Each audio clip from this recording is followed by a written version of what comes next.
Bulletin में खुशामदीद। कराची से खबर आपको देंगे। कुरंगी नंबर 5 जलेबी चौक से गिरफ्तार जख्मी मुलजिम इंतहाई मतलूब निकला है।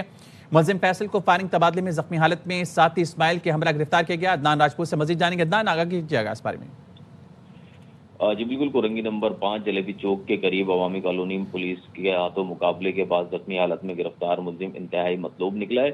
SSP कुरंगी फिदा हुसैन जानवरी का बताना है कि गिरफ्तार जख्मी मुलजिम फैसल को फायरिंग के तबादले के बाद जख्मी हालत में साथी इस्माइल के हमरा गिरफ्तार किया गया है। मुलजिम का क्रिमिनल रिकॉर्ड भी मंजर आम पर आ गया है। पुलिस की जानिब से मजीद बताया जा रहा है कि गिरफ्तार मुलजिम फैसल डकैत गैंग का इंतहाई अहम कारिंदा है, जबकि जख्मी मुलजिम गुज़िश्ता कई सालों से डकैत गैंग भी चला रहा है और मुलजिम शहरियों को इंतहाई महारत से अपनी वारदात का निशाना बनाता था। मुलजिम शहरियों से पता मालूम करने के बहाने रोकता था और मौका देखते ही असले के जोर पर मोबाइल फोन नकदी रकम छीनकर फरार हो जाता था। जबकि मजीद बताया जा रहा है कि मुलजिम शहर के मुख्तलिफ इलाकों में साथियों के हमरा लूट मार की वारदातों में मुलविस है और मुलजिम के खिलाफ शहर के मुख्तलिफ थानों में मुकदमात भी दर्ज हैं। तहम मुलजिम के खिलाफ मुकदमा दर्ज कर लिया गया है और दीगर मुलजिमान की गिरफ्तारी के लिए छापे भी मारे जा रहे हैं। ठीक है अदनान, बहुत शुक्रिया। पाकपतन पुलिस ने सड़कों पर नाके लगाकर लूटमार करने वाले बैनुल सूबाई गिरोह के सरगना समेत 4 डाकुओं को गिरफ्तार करके 55.5 लाख मालेती माल मसरूका बरामद कर लिया। मुलजमान थाना सदर पुलिस को डकैती राहजनी के मुतादिद वारदातों में इंतहाई मतलूब थे। DPO जावेद चौधरी ने डाकुओं की गिरफ्तारी पर पुलिस टीम के लिए तारीफी सर्टिफिकेट देने का ऐलान किया।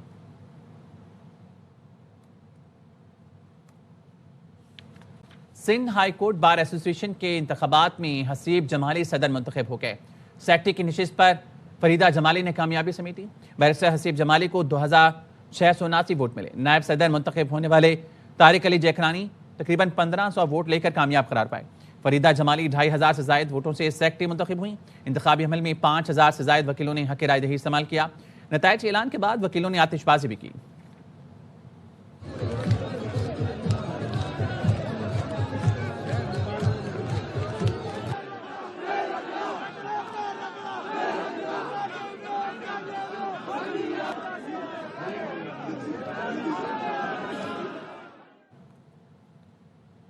पाकिस्तान पीपल्स पार्टी का 58वां जश्न तासीस मुल्क भर में आज जोशो जज्बे से मनाया जाएगा।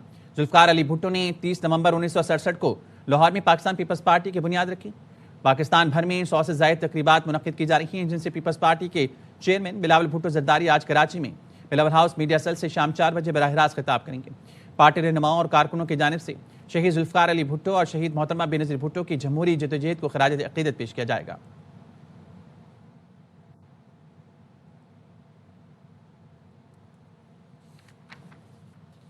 मलीर में अवामी इज्तिमा के हवाले से MKM मलीर की जानिब से अवाम के लिए महफिल समा जारी है, जिसमें मारूफ कव्वाल अफजल साबरी परफॉर्म कर रही हैं। महफिल समा में डॉक्टर फारूक सत्तार समेत दीगर रहनुमा मौजूद हैं। इस बारे में मजीद बताएंगे राफी हुसैन। MKM आज हक परस्तों का इज्तिमा के नाम से मलीर में अवामी ताकत का मुजाहरा करने जा रही है और इसका मकसद यह है कि मलीर में जो मसाइल हैं उनको MNS फंड्स की मद में जो 2.5 अरब रुपए मिले हैं उनके तरक्याती कामों का रूनुमाई गवर्नर सिंध कामर खान टिसोरी, फारूक सत्तार और चेयरमैन MKM खाई मकबूल सिद्दीकी करेंगे, जिनमें पंपिंग स्टेशन का कयाम है, सीवरेज के निज़ाम की बेहतरी है, पानी की लाइनें हैं, रोड का इंफ्रास्ट्रक्चर है। हमारे साथ बात करने के लिए डॉक्टर फारूक सत्तार MKM के सीनियर रहनुमा मौजूद, उनसे बात करेंगे। सूबाई हुकूमत, बल्दिया उस्मा कराची टाउन और यूसीज ने वो किरदार और वो हक अदा ना किया तो हमने कराची का हैदराबाद का मुकदमा इस्लामाबाद में लड़ा और वफाकी हुकूमत और वजीर आजम को कायल किया कि वो कराची के बुनियादी सहूलतें और इंफ्रास्ट्रक्चर तबाहाल बर्बाद है। कराची की तरफ तवज्जो दे। 70% का टैक्स वफाक को दे रहा है, 95% सूबे को, इसलिए हमें 2.5 अरब रुपए हर MNA को दिए जा रहे हैं, जो कि 40 अरब हैं। टेंडर शुरू हो गए, काम शुरू हो गए। अब MKM पाकिस्तान अवाम के साथ खड़ी है, उनके हर मसाइल के लिए भरपूर जद्दोजहद करेगी। आज के अवामी इज्तिमा में गवर्नर सिंह जो है वो मलीर के 500 नौजवानों के लिए IT कोर्सेज का भी ऐलान करेंगे। चेयरमैन वापडा lieutenant general retired Mohammad Saeed का K4 प्रोजेक्ट का दौरा, अहम साइट्स पर काम का जायजा लिया। चेयरमैन वापडा ने केंजर झील से कराची तक पाइपलाइंस और फिल्ट्रेशन प्लांट का भी जायजा लिया। चेयरमैन वापडा ने कहा, कराची के लिए K4 प्रोजेक्ट इंतहाई अहम है। उम्मीद है सिंध हुकूमत पानी की तकसीम का तौसी मंसूबा वक्त पर मुकम्मल करेगी। तौसीही प्रोजेक्ट मुकम्मल होने पर K4 से मुकम्मल फायदा मुमकिन होगा। K4 प्रोजेक्ट कराची को 650 मिलियन गैलन जमिया पानी मुहैया करेगा। तामीराती रफ्तार बढ़ाने के लिए इजाफी वसाइल दिए जाएंगे। चेयरमैन वापडा को ब्रीफिंग में बताया गया है कि K4 प्रोजेक्ट 64% मुकम्मल हो चुका। प्रोजेक्ट पर अब तक 86 अरब रुपए खर्च हो चुके हैं। दरकार फंड्स फराहम हों तो K4 2026 में मुकम्मल किया जा सकता है।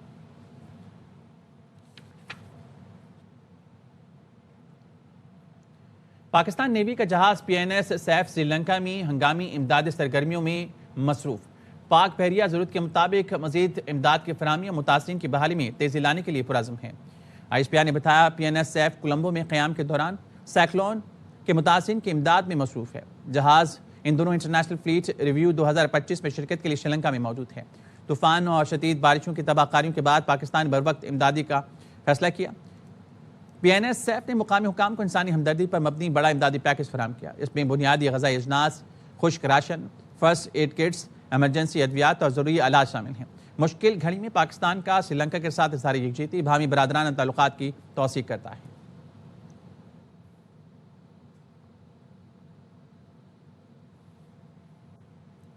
T20 ट्राई सीरीज का फाइनल ना हारने की रिवायत बरकरार। पाकिस्तान ने श्रीलंका को आउट क्लास करके चौथी सैफरीकी सीरीज जीत ली।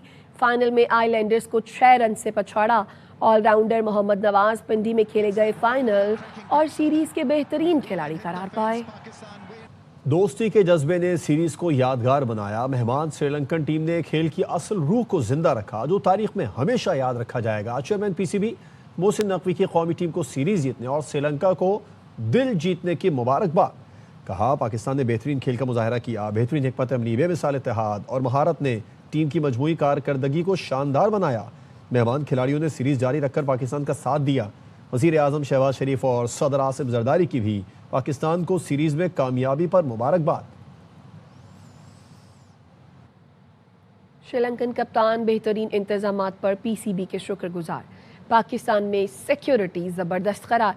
दासुन शनाका ने कहा, मुस्तकबिल में भी यहां आकर खेलूंगा। अफसोस है फाइनल में अच्छा नहीं खेल सके। कोशिश है जनवरी में पाकिस्तान के खिलाफ अच्छा परफॉर्म करें। Many of the Pakistan players and the Zimbabweans, I got a lot of friends among the two teams. The force has been magnificent. They supported in every occasion. It's not easy to manage all these road traffics and everything. I must thank all these forces and of course PCB making sure the safety of us. Would like to come to Pakistan again and play some good cricket. They bowl really well in that middle part. Hopefully we'll correct all this stuff before going for the World Cup, and especially we are playing against Pakistan in January, so we are looking forward to that series. Allrounder Mohammad Nawaz final और trophy series के बेहतरीन खिलाड़ी करार। मोहम्मद नवाज कहते हैं, जब team को ज़रूरत हो उस वक्त परफॉर्म करना अहम होता है। खुशी है मेरी कारकर्दगी टीम के काम आई। कोशिश करता हूँ मैच की सूरत हाल के मुताबिक बैटिंग और बॉलिंग करूँ। टीम को ज़रूरत होती है उस वक्त पे आकर डिलीवर करना किसी भी प्लेयर के लिए एक पॉजिटिव पॉइंट होता है। चीज़ों को कोशिश करता हूँ ज़्यादा से ज़्यादा सिंपल रखूँ, क्योंकि एज ए फिंगर स्पिनर आपके पास ज़्यादा ऑप्शंस होती नहीं है। मैं कोशिश करता हूँ कि बस अपने माइंड को स्विच ऑन रखूँ, गेम अवेयरनेस, गेम की सिचुएशन को रीड करूँ, क्या बैट्समैन चाह रहा है, और आई थिंक उस चीज़ में मैं थोड़ा अच्छा रीड कर रहा हूँ गेम को। लाहौर में इंटरनेशनल बॉक्सिंग चैंपियनशिप की सबसे बड़ी फाइट पाकिस्तान के नाम। फाइट फॉर ग्लोरी में मोहम्मद वसीम ने थाई हरीफ को पछाड़ दिया। World gold bantam weight title का दिफा किया। अपनी कामयाबी शहीदों और मुसल्लह फौज के नाम की। इवेंट के आखिरी रोज गैर मुल्की बॉक्सर्स ने भी खूब अंदाजा है जीत के लिए क्या कुछ करना पड़ता है। मरियम नवाज का फील्ड मार्शल आसिम मुनीर और पाक आर्मी का शुक्रिया। इंटरनेशनल बॉक्सिंग चैंपियनशिप में बैंटम वेट के फाते मोहम्मद वसीम को मुबारकबाद भी दी। वज़ीर आला पंजाब ने कहा, पाकिस्तान को दोबारा आज़मत हासिल करता देखकर खुशी हो रही है। मरियम नवाज ने पाकिस्तान जिंदाबाद के पुरजोश नारे भी लगाए। Winner, the other I wouldn't call loser. I understand what it takes to secure a victory. A lot of discipline, a lot of sweat and toil. The show must go on. We must keep going. And it is very good to see Pakistan reclaiming its glory. I'd like to thank Field Marshal Asim Munir, Pakistan Army and the government of Punjab. Pakistan हमेशा जिंदाबाद। अफगानिस्तान से दहशतगर्दी की सरपरस्ती बंद करे। अफगान तालिबान रजीम को दहशतगर्दी से मुतालिक जो सबूत दिए वो नज़रअंदाज नहीं कर सकते। ये कहना है पाकिस्तानी हैं और मेहमान भी हैं। अगर वो पाकिस्तानी हैं तो हमारे हवाले करें। ये कैसे मेहमान हैं जो पाकिस्तान आते हैं तो मुल्क हथियारों के साथ आते हैं। DGI ISPR का अपनी प्रेस कॉन्फ्रेंस में मजीद कहना था, दहशतगर्दी पर तमाम हुकूमतों और सियासी पार्टियों को इत्तेफाक है कि इसका हल नेशनल एक्शन प्लान में है। इस प्लान को अमली जामा पहनाने के लिए बलूचिस्तान में एक मरबूत निज़ाम वज़ा किया गया। KP में इसकी fuel smuggling is very important contributor to the illegal spectrum, the funding of the terrorists. कहीं कोई स्कूल का विजिट हो रहा है, कहीं पे कोई जिरगा हो रहा है, दहशतगर्दी का इलाज इन चीजों के अंदर. This all is missing in Khyber Pakhtunkhwa. Afghanistan TTP के खिलाफ कार्रवाई करे वरना हमारे हवाले कर दे। नायब वज़ीर आज़म इसाक डार कहते हैं अफगान वज़ीर दाखिला के मुताबिक TTP के सैकड़ों लोग जेलों में कैद हैं। उन्हें बताया ये पाकिस्तान के लिए काफ़ी नहीं, हम कब तक अपनी तरफ से अच्छाई करते रहेंगे। न्यूज़ कॉन्फ्रेंस में इसाक डार ने बताया नेटो सेक्रेटरी से मीटिंग में अफगान सूरत हाल और भारत की जानिब से खत्ते में कशीदगी से आगाह किया।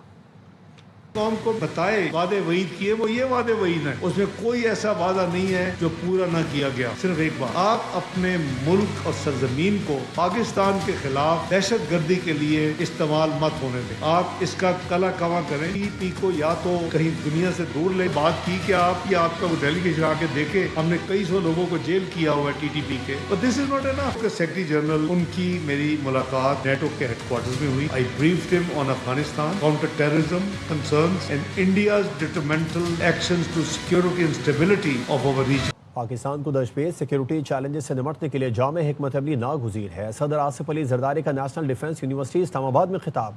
27वीं नेशनल सिक्योरिटी वर्कशॉप के शुरका में असनाद तकसीम की।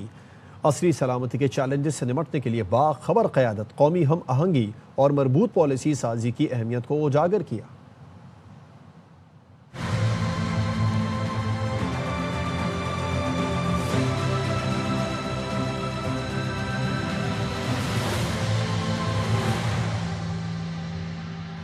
सदर आसिफ जरदारी का नेशनल डिफेंस यूनिवर्सिटी इस्लामाबाद का दौरा। 27वीं नेशनल सिक्योरिटी वर्कशॉप के शुरका से खिताब किया। वर्कशॉप को कामयाबी से मुकम्मल करने पर मुबारकबाद दी। कौमी सलामती के बारे में आगाही को तक़वियत देने के लिए उनकी लगन को सराहा। ISPR का कहना है सदर आसिफ जरदारी ने पाकिस्तान के असली सलामती के चैलेंजों से निमटने के लिए बाखबर क़यादत, कौमी हम आहंगी और मरबूत पॉलिसी साजी की अहमियत पर जोर दिया। वर्कशॉप में अरकान पार्लियामेंट, सीनियर सिविल व मिलिट्री अफसरान, तालीमी इदारों और सिविल सोसाइटी के नुमाइंदों ने शिरकत की। 27वीं नेशनल सिक्योरिटी वर्कशॉप में मरबूत कौमी सलामती के फ्रेमवर्क के तहत कौमी वहदत के मुख्तलिफ अनासर के दरमियान बाहिमी रब्त के बारे में शुरका को समझने का मौका मिला। नेशनल डिफेंस यूनिवर्सिटी की कौमी सलामती वर्कशॉप कौमी सतह के मकालमे की तरवीज, इदारा जाती सलाहियत बढ़ाने और कौमी सलामती के लिए पूरे मुल्क के नुक्ते नज़र को फ़रोग़ देने के लिए अहम प्लेटफॉर्म में से एक है। सदर मुमलिकत ने वर्कशॉप के शुरका में असनाद भी तकसीम की। ऐसा नहीं हो सकता कि एक सजा याफ्ता कैदी जेल से सियासत करे। वज़ीर-ए-आज़म के कोऑर्डिनेटर राना एहसान अफजल कहते हैं नए वज़ीर आला KP सूबा चलाने के लिए कैदी से हिदायत लेना चाहते हैं। आइन में नहीं लिखा कि कैदी से सियासी हिदायत ली जा सकती है। मावन ख़ुसूसी वज़ीर आला KP शफ़ी जान ने कहा नवाज शरीफ जब मुजरिम थे तो लंदन से तकरीरें करते थे, उनकी पूरी काबीना मुलाकात करती थी। नवाज शरीफ अदालती पेशी पर आते थे तो ये मीडिया से गुफ्तगू करते थे।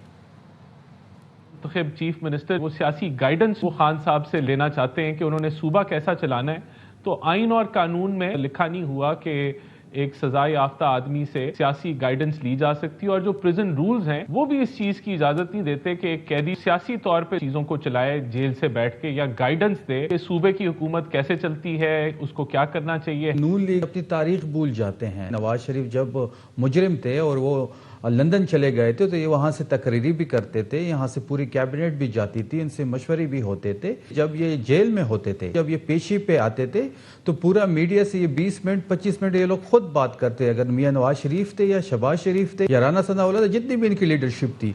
हमें जीने नहीं देंगे तो आप भी जी नहीं सकेंगे। बानी का बाल भी बेका हुआ तो कोई भी यहाँ नहीं रह सकेगा। उनसे मिलना हमारा आईनी हक है। पीटीआई रहनुमा असद कैसर कहते हैं बानी पीटीआई के लिए जेल से निकलना मुश्किल नहीं है, आज कॉम्प्रोमाइज कर लें तो निकल सकते हैं। हुकूमत के लिए साबिक वजीर आजम को मजीद जेल में रखना मुमकिन नहीं, मजीद किसी जंग के मुतहम्मिल नहीं हो सकते। अमन को मौका दिया जाए। मुलाकात हमारा आईनी और कानूनी हक है, हमें दीवार से ना लगाए। अगर हमें दीवार से लगाएंगे, अगर हमें आप जीने नहीं देंगे तो आप भी जी नहीं सकेंगे। अगर समझते हैं कि इमरान खान का कोई एक बाल भी बिका होगा, कोई भी जहां अब वो जिंदगी नहीं गुजार सकेगा। इमरान खान का निकलना मसला नहीं है। इमरान खान अगर आज कंप्रोमाइज करे तो वो निकल सकता है। इमरान खान आजाद होगा, इनके लिए मुमकिन नहीं है कि इमरान खान को मजीद जेल में रखे। हम लोग दहशतगर्द नहीं है, हम अमन पसंद लोग।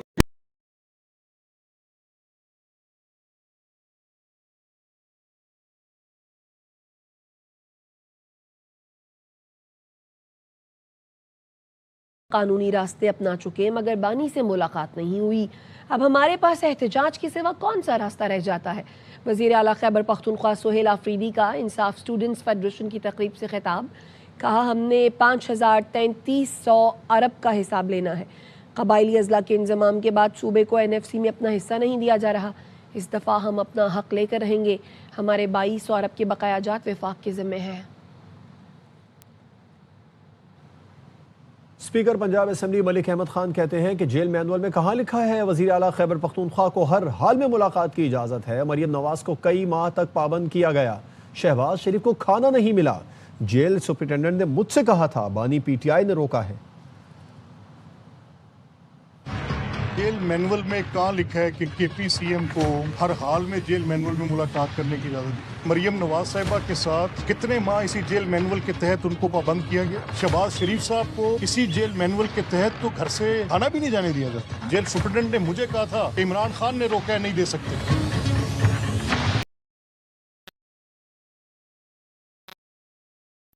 कि 26 मकामात पर हमला हो जाए, 7 तैयारे और S-400 रडार की बैटरियां तबाह हो जाएं।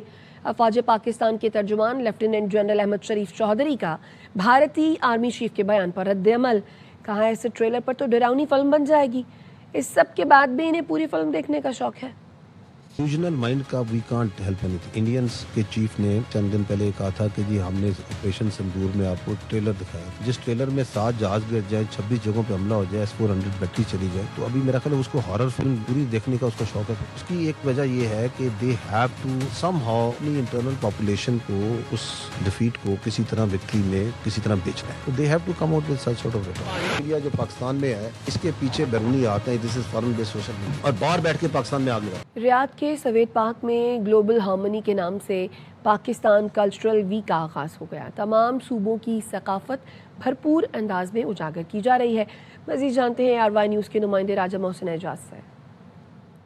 इस वक्त मैं मौजूद हूँ सऊदी अरब के दारुल हुकूमत रियाज में, और यहाँ पे सऊदी गवर्नमेंट के कल्चरल हार्मनी इनिशिएटिव के तहत पाकिस्तान वीक का आगाज़ हो गया है। ये जो तकरीबात हैं जिनमें पाकिस्तान का कल्चर दिखाया जाएगा, ये 3 दिन तक यहाँ पर जारी रहेंगी। पाकिस्तान के जो नामवर फनकार हैं जिसमें अबरारुल हक और दीगर बड़े नाम शामिल है, वो यहाँ पर आके अपने फन के जलवे बिखेरेंगे। पाकिस्तान के तमाम जो इलाके हैं, उन इलाकों की जो मुख्तलिफ सकाफत है, जिसमें लिबास है, मुख्तलिफ खाने हैं, वो यहाँ पर मुख्तलिफ स्टॉल्स लगाकर उनको एग्जिबिट किया जा रहा है। और सऊदी अरब में रहने वाली जो पाकिस्तानी कम्युनिटी है यहाँ पे आके इंजॉय कर रही है। और सऊदी गवर्नमेंट का ये जो इनिशिएटिव है कल्चरल हार्मनी का, इसमें कुल 14 ममालिक के जो कल्चर्स हैं वो दिखाए जाएंगे। और इस वक्त जो पाकिस्तानी कल्चर से मुतालिक 3 रोज़ा तकरीबात हैं वो रियाज में जारी हैं।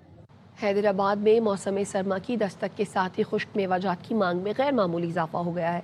दुकानदार कहते हैं कारोबार जूं का तूं है, खरीदार सिर्फ कीमतें पूछकर वापस चले जाते हैं। जाम फरीद लाखों की रिपोर्ट। मौसम सरमा का आगाज होते ही हैदराबाद की मार्केटों में खुश्क मेवा जात की बहार आ गई है। काजू, पिस्ता, बादाम, चलगूजा, अंजीर और अखरोट सभी चीजें ग्राहकों को लभाती जरूर हैं, मगर खरीदना अब सबके बस की बात नहीं रही। हर आदमी ये खरीद नहीं सकता, गरीब आदमी जो है बस सिर्फ इसको देखने की हद तक रह गया है। काजू की कीमत जहां 3000 से बढ़कर 4500 फी किलो तक पहुंच गई है, जबकि चलगूजा तो अब आम शहरियों के बजाय सिर्फ खास लोगों की प्लेटों तक महदूद दिखाई देता है। जैसे बादाम है, पिस्ते हैं, काजू है, उनके रेट बढ़े तो बस गरीब आदमी बेचारे आते हैं, करते हैं, लेते हैं, ज्यादा नहीं कम लेते हैं। खरीदारों का कहना है कि पहले सर्दियों में बादाम और काजू जरूर लेते थे, अब तो कीमतें सुनकर ही पसीना आ जाता है। कैमरामैन काशिफ खान के साथ जामफरी लाखो, ARY न्यूज, हैदराबाद। सर्दियों की सौगात मछली खुद जायका होने के साथ सेहत के लिए भी मुफीद है। ठंडे मौसम में शेखुपुरा के शहरी खानपुर नहर के किनारे मछली से लुत्फानंदोज हो रहे हैं। हमारे नुमाइंदे हाफिज मुदस्सिर से बात कर लेते हैं। हाफिज, कैसे एंजॉय कर रहे हैं शेखुपुरा के वासी सर्दी को? सर्दियों की सौगात मछली ना सिर्फ जायके में बेमिसाल है, बल्कि सेहत के लिए भी मुफीद समझी जाती है। जैसे ही ठंड बढ़ती है, शेखुपुरा में खानपुर नहर के पुरफजा मुकाम पर मछली की मांग में वाज़ेह इजाफा देखा जाता है। बेसन वाली तली हुई तवा फिश और ग्रिल फिश लोग ज्यादा पसंद करते हैं। मछली बड़ी लजीज यहाँ पे मिलती है। ऊपर बहते हुए पानी के साथ मछली खाने का मजा ही दुबाला होता है। सर्दी का मौसम है, उतो माशाल्लाह अच्छी फिश बनाई है ते मजा आ रहा है। शहरी का कहना था कि ये सेहत के लिए अच्छी है। खानपुर नहर के पुरफिजा मुकाम पर ताज़ा तली हुई और कोयलों पर बुनी हुई मछली की खुशबू माहौल को मजीद दिलकश बनाती है। जी, न्यूज़ बुलेटिन से फिल वक्त इतना है। देखते रहिए ARY न्यूज।